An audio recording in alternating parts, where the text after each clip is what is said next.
Patreon member shout out. I need a hero. I'm holding out for a hero till the end of the night. He's gotta be strong and he's gotta be fast and he's gotta be fresh from the fight. I need a hero. Alright guys, how's it going? It is I, the real Randy Chavez. I'm coming at you today with a Veve and Omi update video, but anything that has to do with non-fungible tokens as well. Guys, if you're new, welcome. If you're not, welcome back. I love you all. Everyone say hello to Dashi. Hello, Dashi. So, what we have today is a article. This is a blind read via Kotaku. And, sorry, there we go. Kotaku is, for those that don't know, honestly, the nerd culture, if you go to their Twitter page is just all about, it's just called The Gamer's Guide. So they do articles about Sony and its Anime Crunchyroll site. Finally know something about the new Super Mario Brothers, and it's looking like a really old school villain. PAX Australia. PAX is just, gaming stuff. There's PAX East in like Boston, on the East Coast. But anyway, if you're a nerd, you should know at least of what Kotaku is. They made an article, and it was by a Luke Plunkett. It says, $400 Spider-Man NFT looks like a PS2 cutscene. Now, I've heard this article being floated around. I decided, it just happened to come up on my Twitter feed, so I'm just going to do a blind reaction to it. By August 2021, it's clear that the entire concept of non-fungible tokens is an enormous pump and dump scam. Oh my god. All right, I'll continue going. But that's not stopping Disney and Marvel. Who over the weekend released the dumbest, funniest piece of Spider-Man trash imaginable and watched people lining up around the block to pay real money for it. All right, I don't know how old this guy is. I don't know if this guy is just super salty about not getting one, or if he just doesn't know what NFTs are. Like, he really doesn't know what NFTs are. Like, this, if this is meant to be a controversial piece to get it shared and angry reacted and just get people talking, then he did a good job. And I applaud him for kind of baiting again, people like me that are actually like talking about it.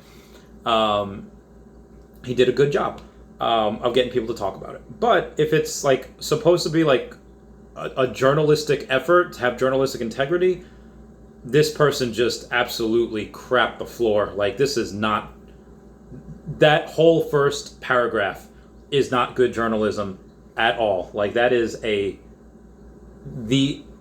epitome of just biased. It just has a bias against NFTs and thinking that it's a pump and dump. And the one to think that Marvel or Disney themselves would entertain a pump and dump is absolutely ridiculous. They just would never do that.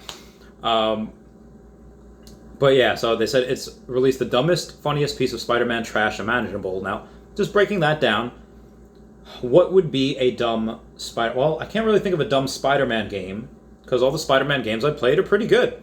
I can think of a dumb Superman game for N64 where he came out and you could only fly for a certain amount of time. You could only have, the heat vision for a certain amount of time. Like, it's Superman, they shouldn't time out. Anyway, I digress. That game was stupid. But I have not played a bad Spider-Man game. But the dumbest, funniest piece of Spider-Man trash imaginable. So, if I'm thinking like 90s cartoon is how I grew up with it, if you go back, like there was a show in like the 60s or 80s, whatever, yeah, it's pretty bad. Pretty bad. By today's standards, but at the time, maybe okay. But say this is the dumbest, funniest piece of Spider-Man trash, it's just absolutely false. But in every sense of the word. So, moving on. Being very careful not to use the words NFT and blockchain in their own messaging, Disney and Marvel used an NFT platform, one that specializes in this expletive, having sold stuff from DC Comics previously to sell what they could both at a digital collectible and a digital statue. In truth, it was neither of those things. It was a crude 3D model of Spider-Man that released in 5 different poses, the cheapest of which sold for $40, and the rarest sold for $400. I don't know why they put rarest in quotation marks. They literally put like rarest in quotation marks. I'm not 100% sure why they did that, because it is rarer than the other ones that were minted. A tweet advertising these items really honestly said they were only available while supplies last. And people buying them were seriously told that delivery of the models would take up to 2 hours, and they sold out. Actually, delivery of some of mine took a lot more than 2 hours, but I digress. And here is what the cheapest one looked like. I mean, that's what it looks like. I mean, I have seen some actual physical collectibles that do not look a tenth of as good as that. But that being said, yeah, that is what it looked like. And actually, I could show you guys what it looked like. And we're just going to do the cheapest one. So I'm going to pause this real quick. All right, and now I am unpausing so that you can see exactly what Spider-Man looks like in my living room. It's pretty heckin' cool, and that's the cheapest one. That doesn't do any animations or anything, but it's pretty heckin' cool. This guy, the secret rare, is pretty big. But I'm going to just touch him and, oh, where'd he go? Oh, that was cool. That was cool. You can't tell me that touching him and he does an animation like that. You can't tell me that's not heckin' cool. So anyway, I'm one of those people, the dumb people that he talks about, retired at 30 and I'm dumb, that got that cheap piece of poop. It's heckin' cool. I would buy it. I bought the whole set. I was one of those guys that bought the whole set. Says, yep, same guy. If you're wondering what exactly you can do with these digital statues, NFTs, it's pretty much nothing. I literally just showed you what you can do. The platform hosting them will let you drop them in a virtual gallery, think PlayStation Home, only with even few users, and they can also be used as AR objects on your phone. And that's it, for $400. Did he say anything? Let me see if he says anything about the Veveverse, or if he says anything. Again, a digital collectible is literally just a Pokemon card. I literally just sold a Pokemon card. If you guys were on my stream last night, he told me not to sell. I sold. I have 3 more of them after this one sells. I have 3 more. So, what can you do with Pokemon cards? I mean, they don't jump up when you press them. They don't do an animation when you press them. They're there and they're nice to look at.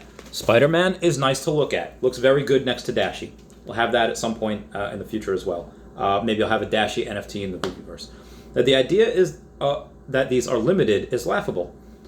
I don't understand why it's so laughable, because they are licensed through Marvel, through Disney, and they only allowed a certain mint number. No, that's what they said. They themselves chose how many mint numbers they can create, and they are limited. No more of those can be created. The idea that this is worth anything, let alone up to $400, even funnier. Google drops this kind of stuff in its own AR app for free all the time, but we live in brainworm times. Again, it is worth what someone is willing to pay. Everyone had told me that I was nuts for buying these Pokemon cards for hundreds of dollars back when I started the business, or even before I started the business, because I liked them. Well, guess what? Each of them have 10x minimum, and that's what I'm getting for them. This Blaine's Arcanine First Edition PSA 10 that I just had packaged up, that is ready to go out as soon as the post office opens. Couple $100, $1,900 now that I just sold it for. And I have 3 more. So again, this type of person, I don't know how old this person is. Obviously backwards thinking, maybe a product of their time, but is dealing with things that are ahead of its time. NFTs are ahead of its time. These are things that are, like I said, a multi-trillion-dollar market, what Veve is tapping into. Not only the NFTs, again, this is why I put over 250,000, I think about 260, 265, give or take now, into them, was because they're disrupting the collectibles market with this $1,900 card. What do I have to do? I have to insure it and sell it. One, I have to pay eBay a certain amount. eBay's certain amount that I pay was like 8% maybe of the $1,900. So let's say $150. So let's say I get $1,750 out of this. Out of the $1,750, I actually have to insure it and ship it. That's going to cost an extra $30 to ship it, insured for about $2,000. With Veve, with digital collectibles, you don't have to do that. I don't have to worry about this getting lost in the mail. I don't have to worry about if the person, doesn't like it, or if it breaks in shipping, can they refund? No. These are always going to be gem mint. They're always going to be in stellar working condition. And you can't say I don't like, there's no ambiguity saying PSA 10, but that could mean a couple different things. It could mean a little bit of whitening, could be a little off center. There could be a little bit of edge wear. No, there is no debate about that with these virtual digital collectibles, these NFTs. because they're all mint condition, because they can't be damaged. They can't. You could shoot my phone right now. NFT's not going to be damaged. It's going to be fine. It's going to be absolutely okay. So again, disrupting not only physical collectibles, but just art in general also. I mean, art is where the big money is. Pokemon is small time compared to art. Yeah, I'm a big man Pokemon where, I spent $80,000 on a card last year. I literally quintupled my money on so many different things. But art, they don't get out of bed for anything less than 7 figures, like $1 million worth. They have in their entire, in just one piece of art, could be 9 figures for one piece of art.